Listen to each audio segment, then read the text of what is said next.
we would create these Facebook groups for people that like, cats and Beyonce and chocolate chip cookies. Love. And so if Love you all are three a of those person that loves, things. you would Join be the in the group. group. And in Yeah. the group, within the content in these groups, we would only post about cats, Beyonce, and chocolate chip cookies. And then slowly we would start to introduce political content into I don't like that either, the to be groups. honest.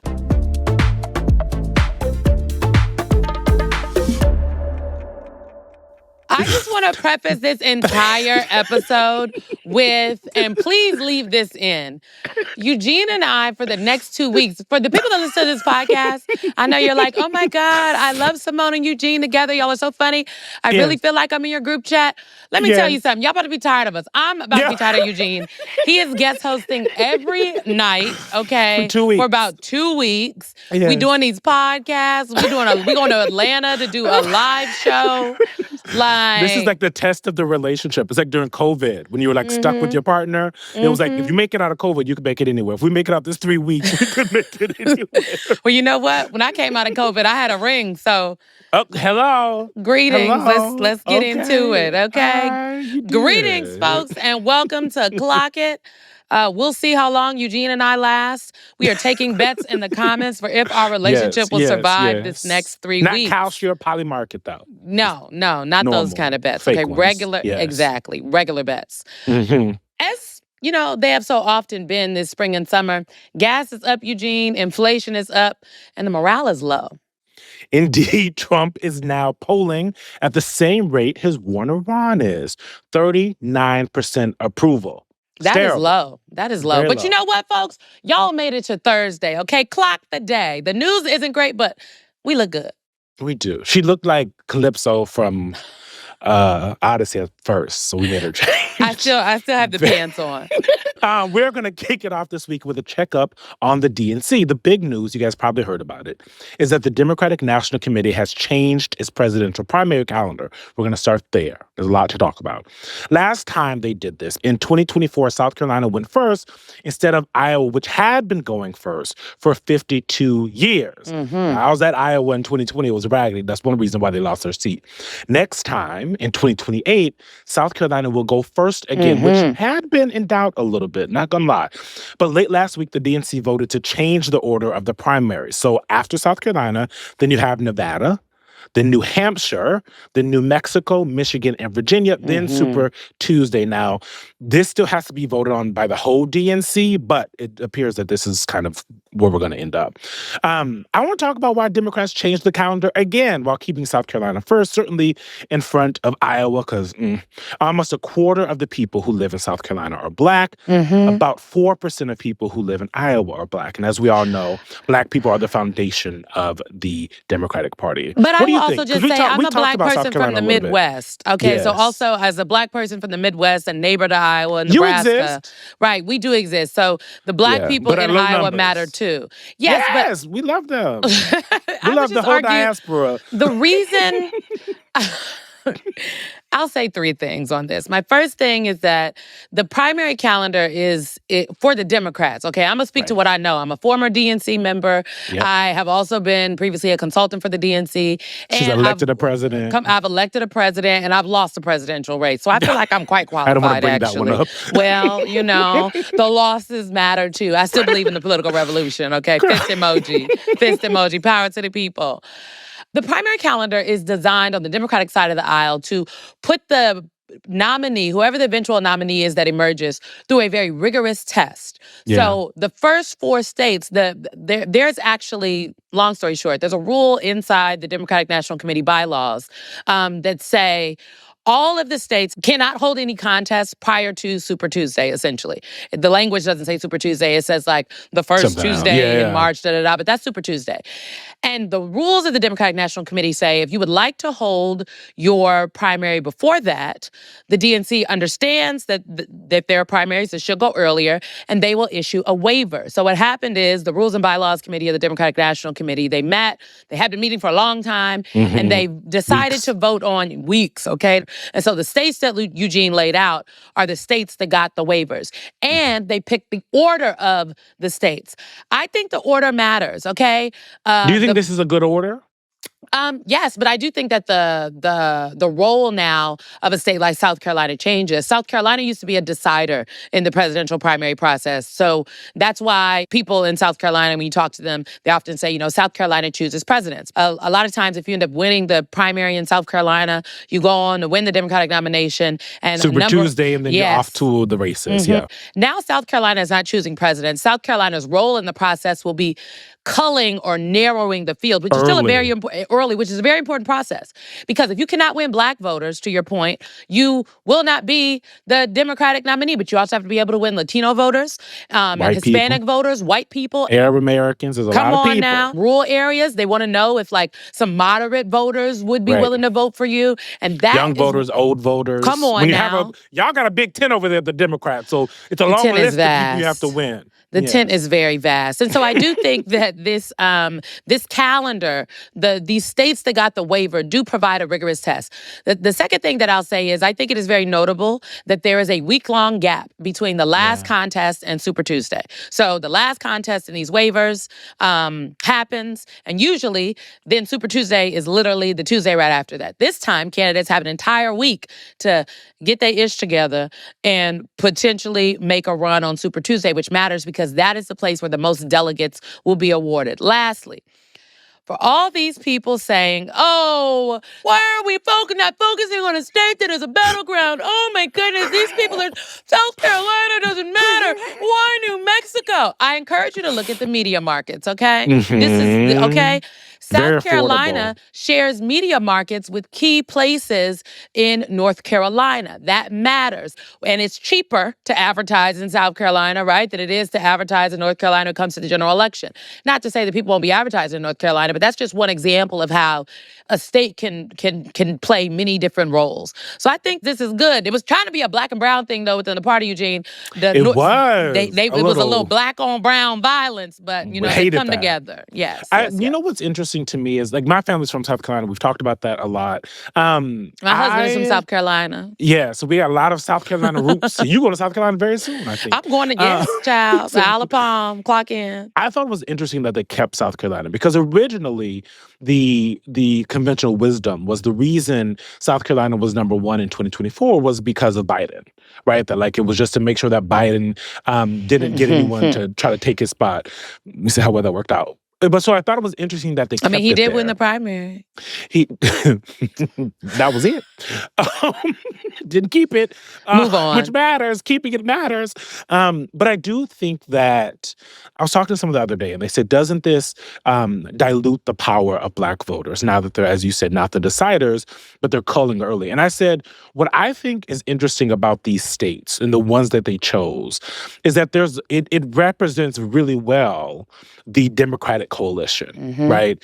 You have Black voters, Latino voters. You start to move out to New Hampshire, where there's whiter voters. You get to New Mexico, where there's a little bit more of an independent street. You get to Michigan, which is a real battleground. Virginia, also, I would suggest, is a battleground, considering how close it was in 2024. So, there's a lot of things that are happening. I am curious to see how this changes how candidates will operate. Because they used to be able to be like, okay, I'll focus on Iowa, New Hampshire, okay, white voters. I'll do that, and then that will be quick. And then I'll do Nevada, Latino voters, and then I'll go to Black voters. And so now you switch it.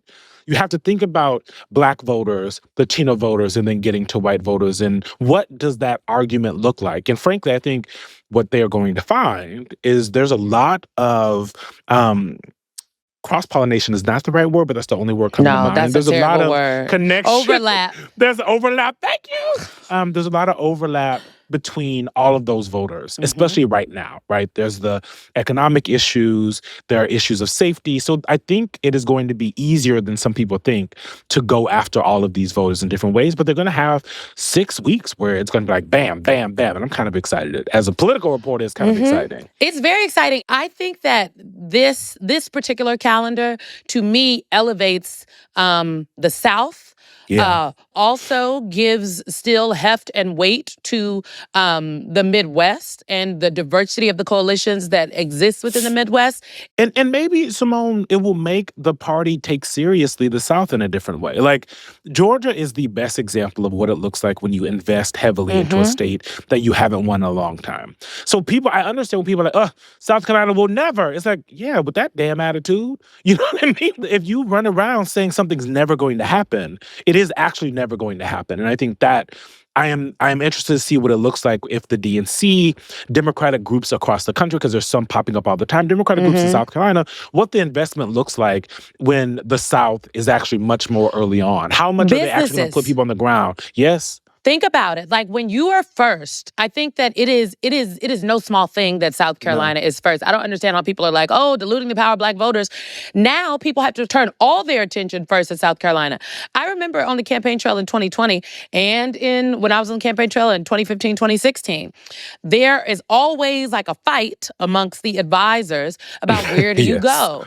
And there are many times in 2020 where early 2019, where we would be on emails or I would be on meetings with the other senior advisors or even our candidate, former Vice President Joe Biden at the time, saying like, okay, we need to go to South Carolina. We need to add South Carolina. Like there's always a fight because it was fourth. It's like, okay, we got a little bit more time there, but you still have to do work. Now people cannot push the work that Black voters off. You have to prioritize them in the same way that you would prioritize others. So I think it's interesting. Now I will just say this. The DNC could reject this situation at their meeting in August. Okay? I don't think it's that likely. I don't think so either, but I do just want to put it on the table. The DNC could reject this at their meeting in August. I don't think it's likely because a lot of work went into this from the Rules and Bylaws Committee, and they did get a lot of buy-in from a lot of people. That's why I don't think it's likely. Why do you not think it's likely?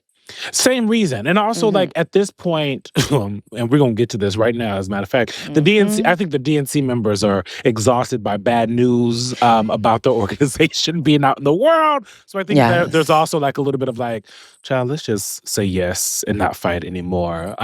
With that said, they need to, can I say, they have to lock the calendar though, because right now there's all these people arguing, oh, South Carolina going first benefits people like Kamala Harris or Gavin Newsom or somebody and da-da-da-da-da. Okay.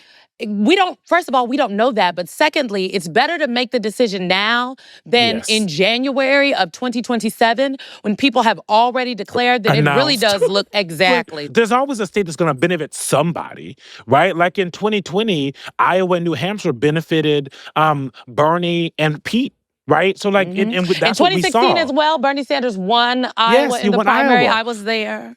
So so the idea that, oh no, Kamala or Gavin or someone who Black people like is going to have some kind of, somebody's always going to benefit from this. So, but back to the DNC. Yes.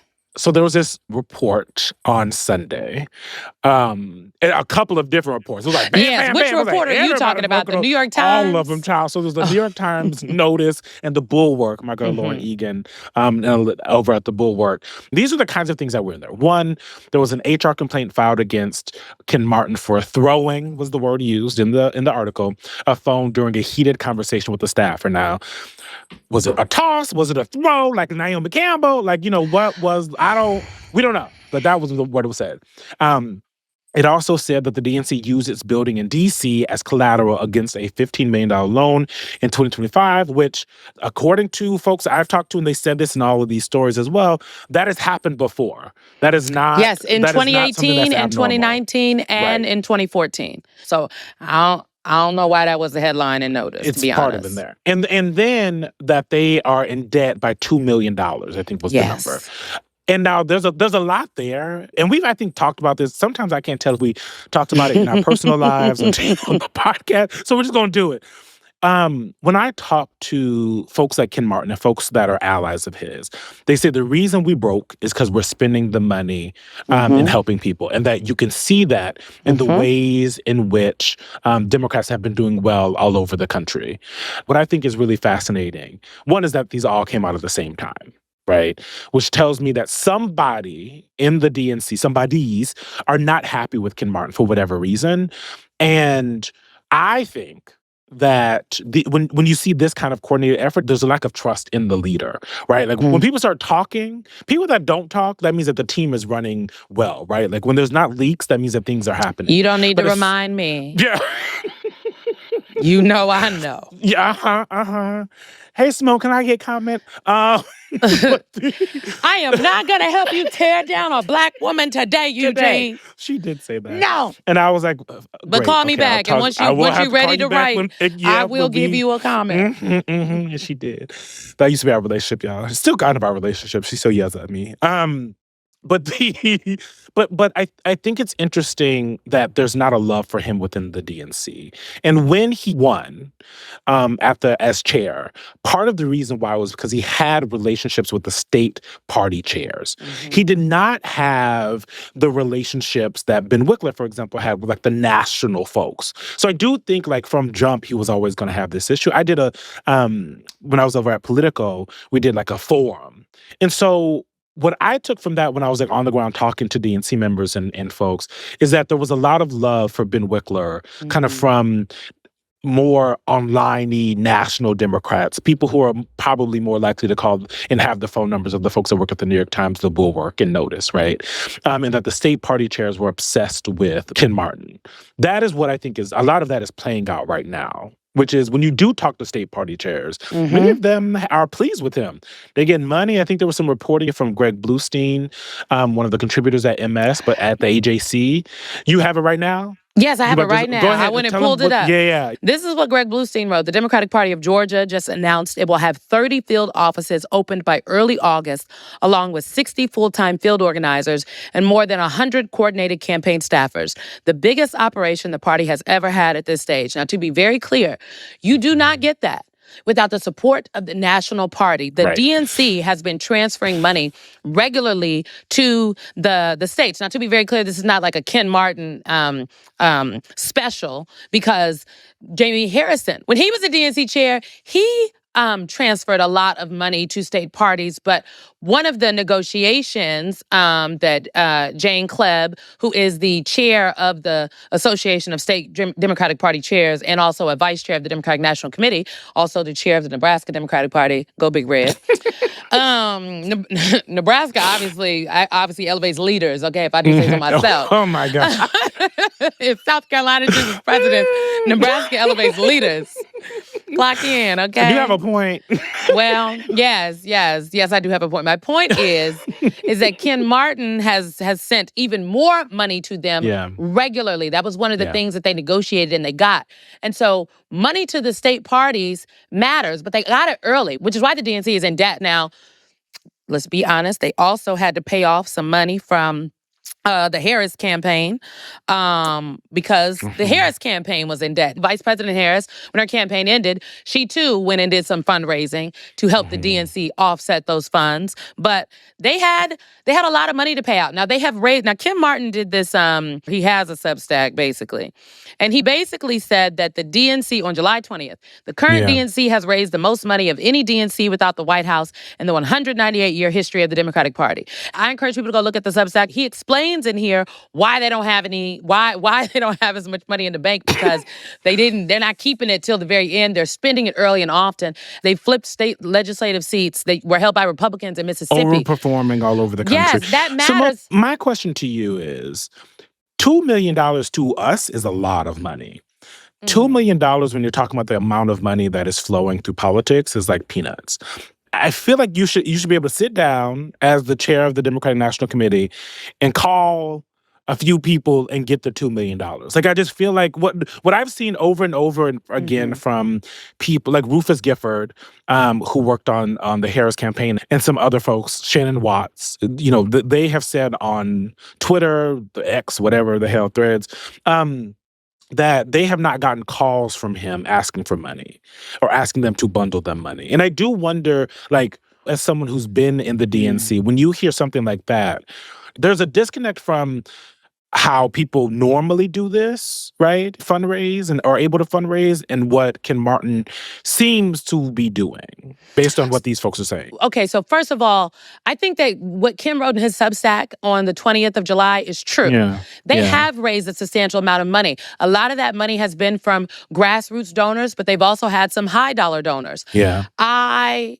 love Shannon Watts. I don't know why someone should be calling her to get money for the Democratic National Committee. Y'all know me, I keep it real. I don't understand. Rufus is a known fundraiser. He was chair of Obama's Finance Committee, for example, as well. So if Rufus has not got a call from Ken, that's a question for Ken Martin. Why have you not engaged Rufus? My follow-up, though, would be, well, Rufus, have you gotten a call from anybody?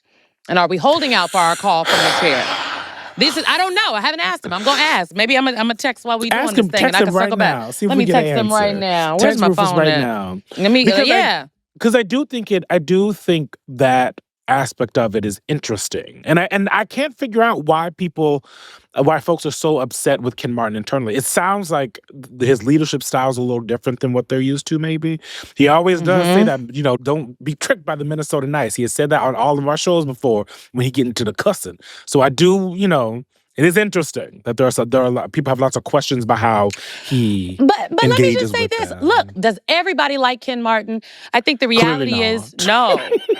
But the question I think folks have to ask is Ken being effective in what he is supposed to be doing? And I think if you want to grade him, some of it he's being effective on and some of it he is not. But this is key to this, right, Simone? Is like what is the job? And the job, I think, what I understand it to be, is largely to fundraise and organize for, in this instance, 2028. Oh, hold the on. primary Rufus is calling me. Pause. Rufus is calling me. What? Hold Tell on. Rufus he on the podcast right now. Rufus, we are recording, me and Eugene are recording our podcast, and I was like, Rufus's Substack, wait, hold on, I'm gonna put you on speaker real quick. It's just me and Eugene, but we are recording. Rufus know what he's talking about. I said, now, if Rufus has not heard from Ken, that is concerning. I said, my follow-up question, though, would be, did Rufus hear from anyone, or did he just not hear from Ken, or didn't hear from anybody? And Eugene was like, well, ask him. So, did you hear from anybody? Wait, are we recording right now? Yes, we are recording. Can y'all hear Rufus? We just need to know.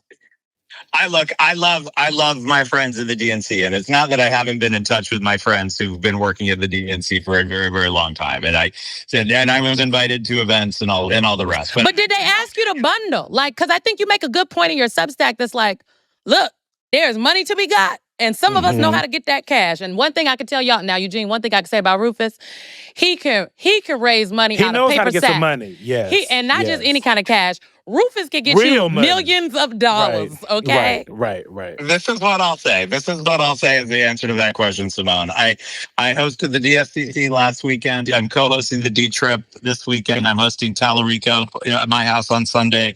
Later this month, I'm hosting Sherrod Brown, and I'm hosting John Ossoff, co-hosting. I think I just committed to do Josh Turek in September. So there's no shortage of asks going out to me to help fundraise, and that's what I focus. That's what I'm focusing on. I call that a mic drop, Eugene. Okay, because what he did not say is the DNC. I just want to be clear. Rufus has made it very clear. I love Rufus Gifford. Rufus, we love you. Oh, well, that's very sweet. The love is mutual, but I love my country more, and the stakes are existential. We got to do absolutely everything we can to flood the coffers of these candidates, both the DS, the D-Trip, these candidates, as much as we possibly can between now and November, and that's what I'm focused on. We love Does he Rufus think Ken Gifford. Martin should stick around? Eugene got all these questions for you. Rufus, if we want to have more questions for Rufus, we need to book him. So we will do that. Rufus, thank you very much. We appreciate you. I will talk to you later, my friend. It's very spontaneous and unexpected. I love you both very, very much. Yes. Thank you for joining our group chat. Yeah. Okay. Bye. Insane. Okay, but also, this woman calls people. She has the spirit of a reporter, though she's not one.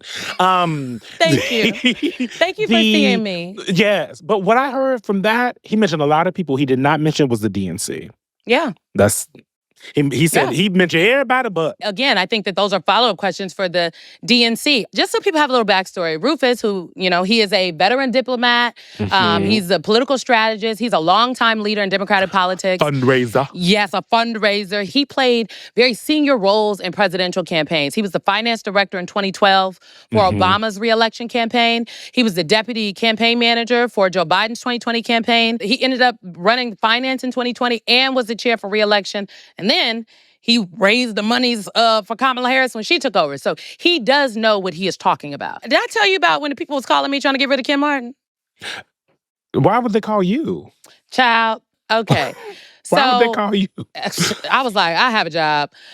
So like to get you to be the chair of the DNC? Baby, can't believe I didn't tell you this. Like a month and a half ago, right before the autopsy came out, it ended up coming out. But after that interview that he did with Pod Save America, we'll put the clip in case people missed it. The fundraising isn't going well either. So I feel John, like that's the fundraising, that is just completely inaccurate, John. you had a great first year in 2025. And we've had a great first quarter. $32 million we raised in the first quarter. We raised $4 million in March than Tom Perez did in 2018. That's excluding debt, though. That's excluding debt. We have 50% more cash on hand than Tom Perez did. But you're excluding debt. You don't have 50% more cash on hand if you include your debt. John, we do. Because at the end of the day, we can pay that debt off whenever the hell we want. After that, I got a lot of calls from some of these donor types. And I mean, like, these are people with money. These are people that represent people with money. People that I've just known throughout my little career. Yeah.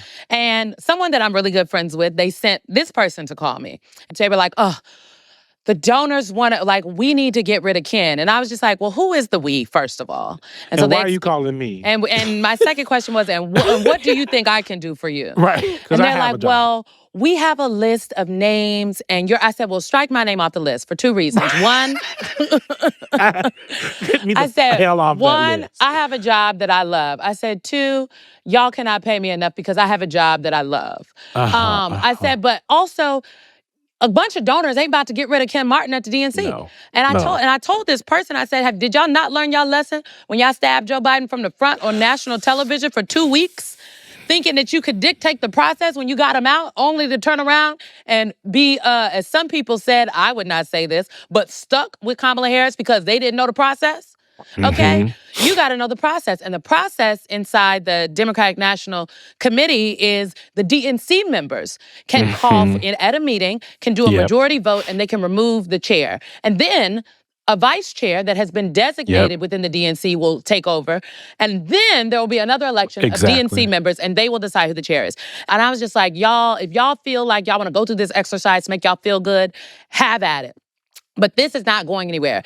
And but also, if you're going to do a coup, you got to know the rules. They're not doing. What kind of coup is this? There's some bad coups around here nowadays. Terrible coups. Terrible coup makers. Terribly planned. They not coups. ready. Why the hell are they calling you a non-DNC member? And I used to be a DNC member, but exactly. I'm not. And the people that call me are not even DNC members themselves. I'm like, well, have y'all spoke to any members? And the conversation ended with this. Like, we ended on the note. I'm like, well, what are the grievances y'all have? Y'all mad at the Pod Save America interview? I said, honestly, the people in the streets don't give a ding-dong dip about the autopsy. Honestly, they don't care. I said, but that is an internal matter that I do think we need to address as, like, Democrats. And they were like, well, he's not good on TV. He's not a good attack dog. I said, then the answer is not remove Ken Martin. I said, everybody is not a TV person. Maybe they should hire somebody who is and have them run like their external operation. Tim Hogan, who is the comms director, is a great comms person. Like, he's a great strategist. Like, get a senior advisor or somebody else to work with Tim that like, it's only their job to go on TV all day. That's what I would do if I was one of the people that didn't like what I was seeing with the lack of an attack dog. But people just are, I think that they're just jumping too far over the bridge because, as Rufus said, like, this is an existential crisis. Like, they got to get it right, and the stakes are very high. Ken is not great on the PR of it all. He is not good on the comms of it all. These stories are absolutely terrible. But if you ask me, is he doing his job? I think he is doing a little over half the job. And luckily, half the job. I think he is doing a little over half the job well. I guess I'm giving him like a C+ because this piece about like the narrative around the fundraising and whatnot, it is problematic. And so I can't give a B for that. But like, I think the narrative can easily be addressed because what he wrote in the Substack is true. They have raised record amount of money. They have transferred money to the states. And it's because of that building up of the state parties that there is an infrastructure there where we are now talking about Democrats potentially taking back the United States Senate. A year ago, I was not of that belief. So I think they got to fix these other pieces. But in my estimation, it is the job of the DNC and the DNC chair to raise money so that they are in a good position to execute a primary process for the presidential election and then put the nominee in the best possible place so position. that they can win. That And is what they're the not goal. doing is raising money. They are raising money. They are not. They are but they ain't spending keeping it. So what? Okay. So how are they going to get the money for the gal or guy who's going to be the nominee to make sure that they do it? How are they going to make sure that the process works well? Well, They now, got negative $2 million. there is something that happened recently. The Supreme Court, there were a lot of cases this last session. One of the cases was about, it was basically the RNC versus the DNC, and it was about like how the party committees are able to like spend Get and their use own the money, money. yeah. And the DNC was against it. The RNC bought the like was for it. And the Supreme Court decision was actually in the RNC's favor. This may be unpopular. I know that the DNC argued against it. Mark Elias is a very good lawyer. He represented the Democratic National Committee. I think they should take advantage of the rules now as they exist because that is an Yeah. option. They should take advantage of the rules. But again, people are giving to the races because the races are what's going to make a difference. If you are a big donor, they are going to give to these specific candidates. They're not going to give to the party right now. And I understand that. However, these down ballot races, the party committees, making sure the infrastructure is strong, that does matter. And all these people on the internet It does saying matter. that it doesn't are full of shit. I'm trying not to cuss as much on the podcast, but they are full of shit. You do Failed. not get Georgia, you do not get Scott Cullum in Mississippi to be a competitive candidate for the United States Senate without the Mississippi Democratic Party having the infrastructure. 2 state Senate seats previously held by Republicans being flipped and Democrats breaking the supermajority in the state Senate of Mississippi. That don't happen when people just give it to the DSCC and give it to the candidates. Like, that means that someone has to give to the entities whose job it is to shore up the party. So there are many different roles here to play. So I'm not here to, I know I sound like at the end of the day, like, oh, am I defending Ken Martin or not? I'm just keeping it real. There are I parts don't of the think you're job. defending Ken Martin at all. Yeah. Okay. I You just don't think there work are for parts him. of the job that he's doing well, and then there's some parts of the job that he's not doing well. But do I think he should be removed? No, because I don't think the Democrats can take another messy process. It's just like, it's like y'all didn't handle it right the first time. Last week, the New York Times published an investigation into wellness influencers, and it found that hundreds of these influencers, mostly pushing supplements, that they weren't real, that they were AI. It was crazy, Eugene. So how can we tell if these ads are AI generated? From American flags to idyllic suburban backgrounds, the imagery is repeated over and over and is designed to make the ads seem familiar. Creators also go to great lengths to make their avatars look credible, presenting them as doctors or Eastern medical gurus with fake diplomas on the walls of their fake offices. It's very insane, and this is the kind of thing that, as the Times points out in the video that they published, would be illegal if they aired as ads on television. But online, there actually isn't any regulation against an AI doctor making false claims. The way that the Times says it is basically like this. There's no federal law limiting the use of synthetic people in advertising. This First of synthetic all, content is crazy. Synthetic people is not a term. That people are Yes, it people. is. No. You are only a person if your heart is beating, you're moving, breathing person. Okay, synthetic people, content then. correct. A synthetic actor, maybe. Look, this is the thing that I have continued to say. The AI, the fact that our leaders do not understand AI, they don't understand social media, they're still behind on that. They have put us in a terrible position in this country and frankly around the world because at the end of the day, there are no rules at this point.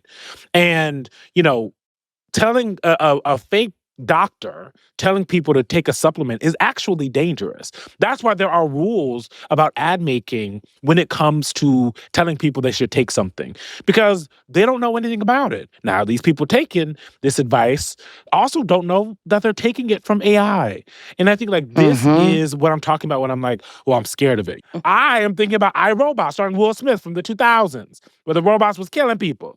Okay? Very scary. Things are weird. I think that the fact that we're not paying attention to this and we're spending so much time with AI, it is sucking the energy out of us. It is sucking the energy out of the earth. It is just fucking up the water. It is making us dumber. Like, I've been with people, I ain't gonna say no names, but the people you know, where do I know some of these folks? Yes. You're sitting there having a normal conversation, right? You're not asking like a deep thing from 2012. You're asking them about like something they should know. They go, oh, hold on, let me ask Claude. Why the hell are you asking Claude? You were there.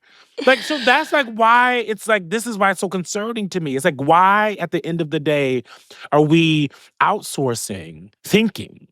Right? Like, I understand people who say that like there is a benefit in it. And for busy people, it's better because there are things that you don't need to be doing that AI can do for you. Sure, show me that list and I absolutely will look at it. But largely what I'm hearing from people is that they're using AI not to supplement and not to enhance themselves, but to replace the kinds of things that human beings should be doing. And I think that is the problem. Okay, but I don't disagree with what you have laid out here. I am a ChatGPT and Claude user. But you use it to enhance. Yes, because in the age of AI, critical thinking is actually the most important skill. I said this in my commission speech that I gave to Spelman. Yes, the AI is wrong. And so what is most important in this day and age is, I guess, for lack of a better term, your output is only going to be as good as your input.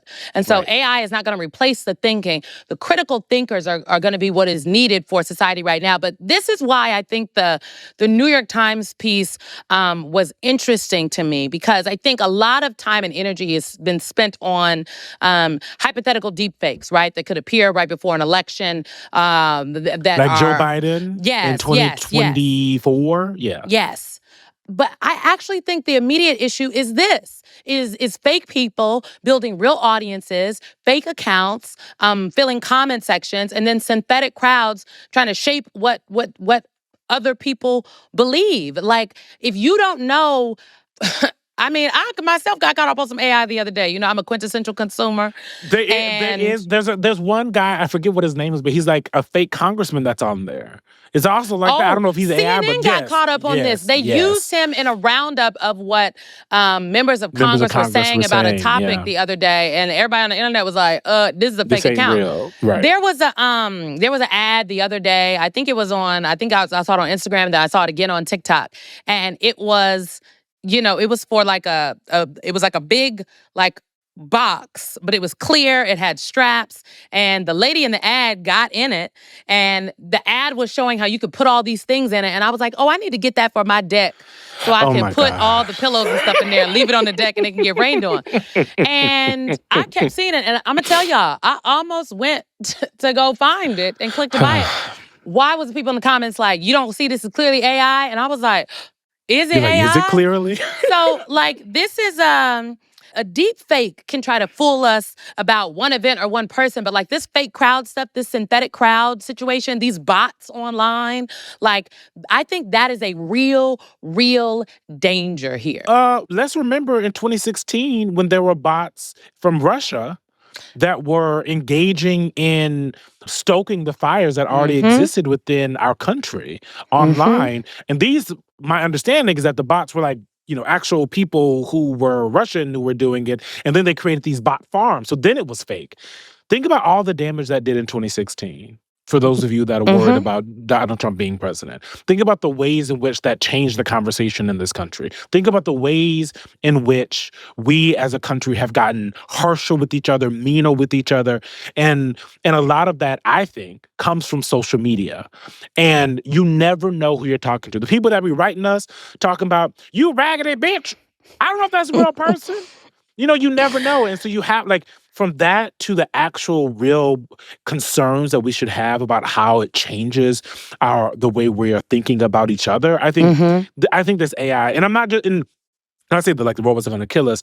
I think the robots are going to force us to kill each other. Like at the end of the day, they're going to we are going to be the thing that gets hacked. We are going to be the thing that changes, and the ways in which we continue to engage with each other are going to continue to harshen. I think the thing about the AI content, which is so scary, but that people also need to understand, is that creating AI content is cheap. Like there is an economic piece behind all of this. I did a little research, and there are researchers that are tracking synthetic political accounts. That's what they're calling it, synthetic content. And they say the operators appear to be chasing money as opposed to carrying a specific, many of them, a specific ideological like influence operation, because the AI content is cheap and it could produce like one of the things I was looking at said that they could produce roughly 1,200 videos a day, while political accounts can also be used to sell like the merchandise. So there's an economic piece to this. It's actually really crazy. And I think Nicki Minaj is actually a very good example of this.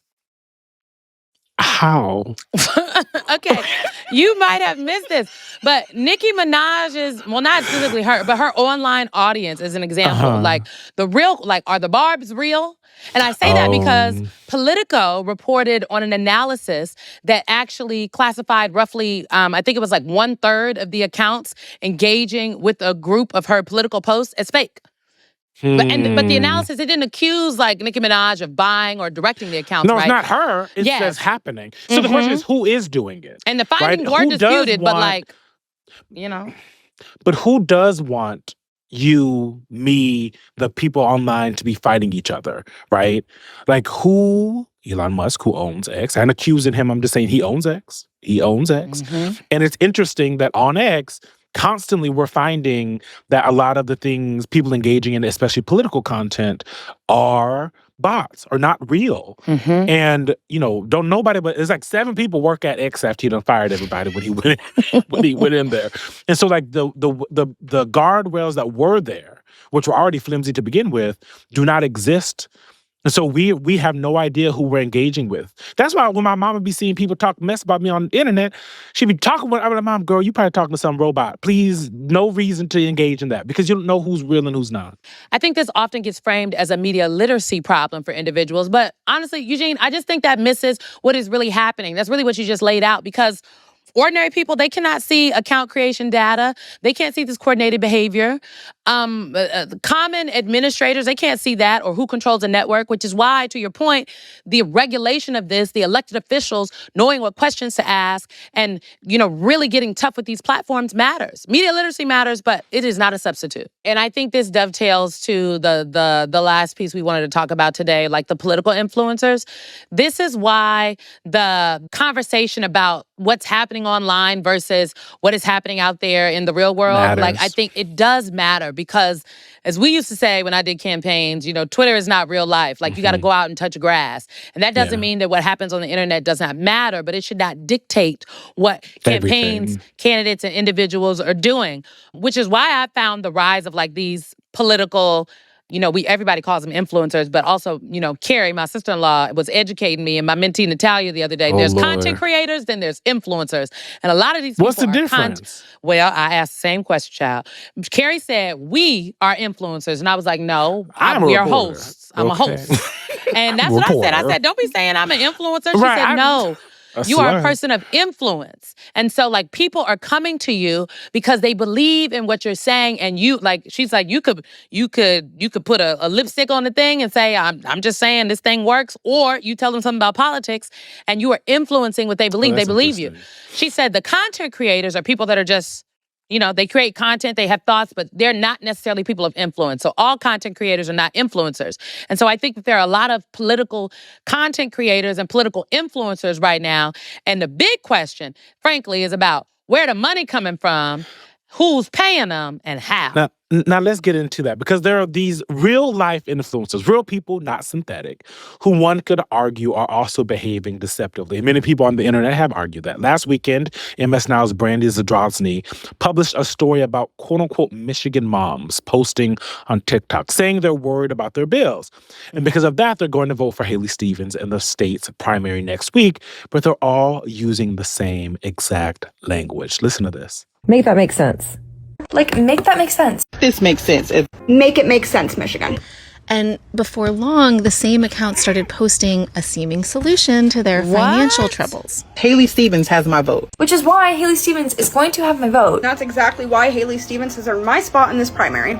Now, according to Brandy, these folks are not disclosing that they are taking money from PAC supporting Stevens. They're not even disclosing that their posts are ads.